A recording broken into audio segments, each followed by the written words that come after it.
नमस्कार, आप सबका स्वागत है। बहुत लंबे अरसे के बाद मैं आप सबसे संवाद कर रहा हूँ। ये नया साल जब शुरू हुआ है तो कोरोना की तीसरी लहर की आहट प्रारंभ हुई है। आप सब अपना बहुत ध्यान रखिएगा। दूसरी लहर के दौरान जब परेशानियाँ बढ़ी थी तो हम सब ने एक दूसरे का हाथ थामा था और हम उस कहर से बाहर आए थे। ईश्वर की बड़ी कृपा है कि इस बार की जो लहर है उसमें बीमारियाँ हैं, लेकिन ज़्यादा कोई चिंता का विषय नहीं है। तो आप सब भी बहुत ध्यान रखिएगा, मास्क पहनिएगा, हाथ धोते रहिएगा, भीड़ भरे इलाकों में जाने से बचिएगा। जैसा कि आपको पता है कि 1 महीने पहले जब ये आहट शुरू हुई थी और रैलियां भयंकर हो रही थी, उसी समय मैंने निर्णय किया था कि मैं सार्वजनिक कार्यक्रम जब तक नहीं करूँगा, जब तक कि ये लहर थम नहीं जाएगी और सरकारें इस बात की इजाज़त नहीं देंगी कि सार्वजनिक कार्यक्रम होने चाहिए। इस बीच मैंने एक अद्भुत किस्म का प्रयोग किया है। दसियों वर्षों से, दशकों से आप सब लोग मुझे मनोरंजन चैनलों पर देखना चाहते थे। मैं यदा-कदा जाता था इंडियन आइडल में, सारेगामा में, कपिल शर्मा शो में या जी सिने अवार्ड्स में या किसी अवार्ड सेरेमनी में, लेकिन एक आध एपिसोड के लिए जाता था, अतिथि के रूप में अपनी बात कह के चला आता था। नियमित रूप से नहीं जाता था क्योंकि कोई फॉर्मेट ऐसा नहीं दिखता था जिसमें मैं अपने साथ न्याय कर सकूं और आप लोग भी खुश हों। मुझे देख करके कुमार विश्वास वहां थे, बहुत अच्छा लगा। जैसे किसी बड़े घर में बंद होने का अवसर मिलता था, सालों साल बुलावा आता था कि इनके साथ बंद हो जाइए, और जैसे नमूने उस घर में बंद होते थे मैं कहता था ना, बंद तो कर दो पर बाहर मत निकालो इन्हें हर एपिसोड के बाद। तो वो भी टाला और बहुत सारे अवसर टालते रहे।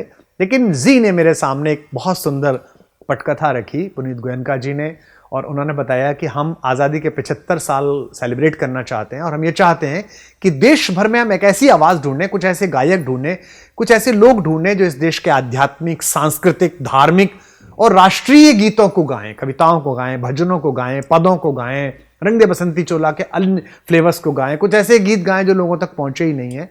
और साथ में हर एपिसोड में एक ऐसी कहानी हो जो हो तो इस देश की कहानी, लेकिन जिसका एक लॉजिकल कंक्लूजन हो, जो अपने आप में कुछ संदेश दे सके, वो बता सके। जैसे बहुत सारी कहानियां हैं, जैसे हमने सुना कि ब्रह्मा जी ने जब वेद लिखे तो हयग्रीव नामक राक्षस उन वेदों को निगल गया। तो हमको लगता है कि ये कहानी है, नहीं नहीं, इसके पीछे के सिंबल्स क्या है, इसके पीछे का तर्क क्या है कि इंटेलेक्चुअल प्रॉपर्टी चोरी हो गई, और इंटेलेक्चुअल प्रॉपर्टी अगर गलत हाथों में चली जाए, कोई सॉफ्टवेयर गलत हाथों में चला जाए, हैकिंग हो जाए, तो उसको वापस कैसे लाया जाए। हजारों साल पहले यह हुआ, तो उसकी कैसे योजना बनी, कैसे हाइग्रीव से वो इंटेलेक्चुअल प्रॉपर्टी वापस ली गई, डार्क वेब के खतरों से जूझती हुई दुनिया के बीच ऐसी कहानी सुनाई जानी जरूरी है। या हनुमान जी ने सूरज निगल लिया था, तो इसका मतलब क्या है, और फिर उनको बाहर जब निकाला सूरज तो उनको इतने सारे वरदान क्यों दिए गए, क्यूरियोसिटी को इतना सम्मान भारत में जिज्ञासु को क्यों दिया गया, इस पूरी कहानी के पीछे का क्या लॉजिक है, पंच तत्वों का क्या लॉजिक है। ये मैंने अपनी जितनी भी थोड़ी बहुत जानकारी है, जो थोड़ा बहुत पढ़ा है, जाना है, गुरुओं के साथ बैठ के सत्संग में सीखा है, लोक से सीखा है। उसमें कमियां भी हो सकती हैं और उसमें मेरा ज्ञान की तुच्छता भी हो सकती है। कालो निरवधि विपुला च पृथ्वी, काल की कोई अवधि नहीं है और पृथ्वी का कोई सिरा नहीं है।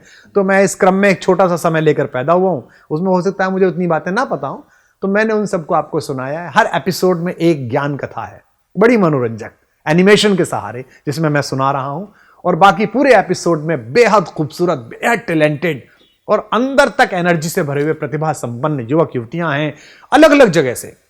मतलब आप समझिए, पिथौरागढ़ की एक लड़की भी है तो केरल की भी एक लड़की है, बोकारो से कोई बच्चा है तो फिर उधर राजस्थान से भी, कोटा से भी एक लड़की है, उज्जैनी की एक बिटिया है तो बंबई की भी एक लड़की है। अलग अलग भारत के पूरे नक्शे से ये काफी सारे युवक युवतियां इकट्ठे हुए हैं। छोटा बच्चा 9 साल का है, बड़ी एक माँ है जो नागपुर की है, जिसका छोटा बच्चा खुद ही 5-6 साल का है।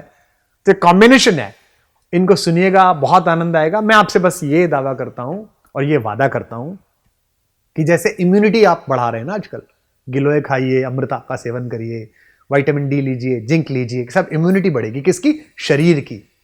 तो जैसे शरीर की एक आत्मा होती है, आत्मा का भी एक शरीर होता है, तो आत्मा के शरीर की इम्यूनिटी के लिए, ताकि आपकी आत्मा की इम्यूनिटी बढ़े, आपके मन की इम्यूनिटी बढ़े, आपके मस्तिष्क की इम्यूनिटी बढ़े, कि कोई बात नहीं है, मैं लड़ लूंगा, अंधेरे से जीत जाऊंगा, इसके लिए यह शो डिजाइन किया गया है। और यह मेरा वादा है आपसे कि जी टीवी पर शनिवार रविवार रात 8 बजे, जी अनमोल पर भी और जी5 पर भी, तीनों पर आएगा। ये पहली बार ऐसा हो रहा है।